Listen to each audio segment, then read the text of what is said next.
NBA ahead of the draft on Wednesday, the Knicks have added another former Villanova player to join their other three. Adrian Wojnarowski reports that the Knicks sent a bunch of assets to Brooklyn to acquire Mikal Bridges from the Nets. The Nets get Bogdan Bogdanovic, 4 unprotected first-round picks, a protected first-round pick via the Bucks, an unprotected pick swap, plus a second-rounder for Mikal Bridges.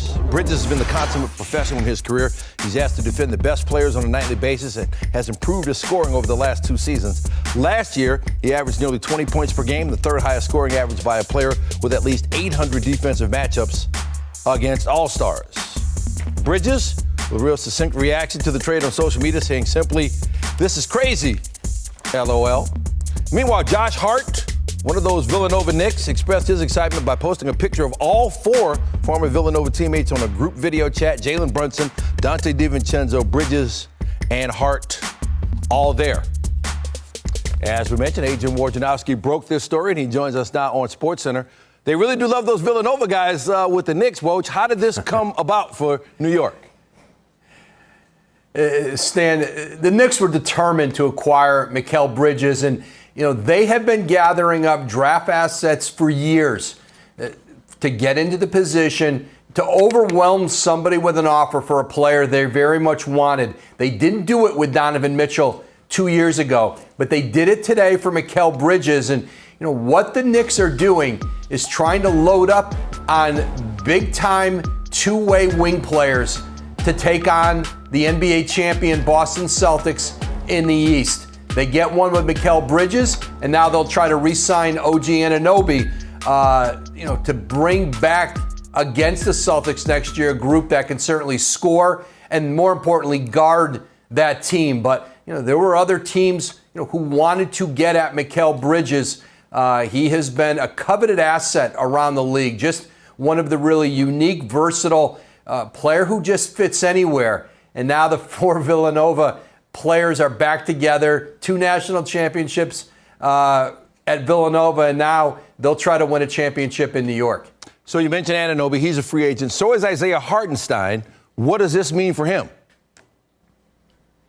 Listen, the Knicks are going to be aggressive in keeping OG Anunoby. It's going to be much more difficult, though, now for them to be able to pay and keep Isaiah Hartenstein. They have Mitchell Robinson on their roster, but the marketplace and what's available to Hartenstein out there may beat the Knicks, but certainly they want to bring back OG Anunoby and certainly have the opportunity to do that. But landing Mikal Bridges, in a league where he was, again, coveted in both the Eastern and Western Conference, significant. And if you're the Knicks and you're trying to do a trade with the Nets, you're probably not winning a tiebreaker. You had to overwhelm the others who were pursuing them, and Leon Rose and the Knicks did that tonight. 4 unprotected first-round picks, a pick that they have from Milwaukee in 2025, pick swap, a second round. They paid a steep price to Brooklyn for Mikal Bridges. So now what's the thinking in Brooklyn now that they have all these picks? 16 first-round picks now in Brooklyn through 2031. They did another deal tonight with the Houston Rockets, I'm told. They got back their own picks from the James Harden trade, and they sent the Rockets 2 of the picks they have from the Phoenix Suns. And now the Nets are in position.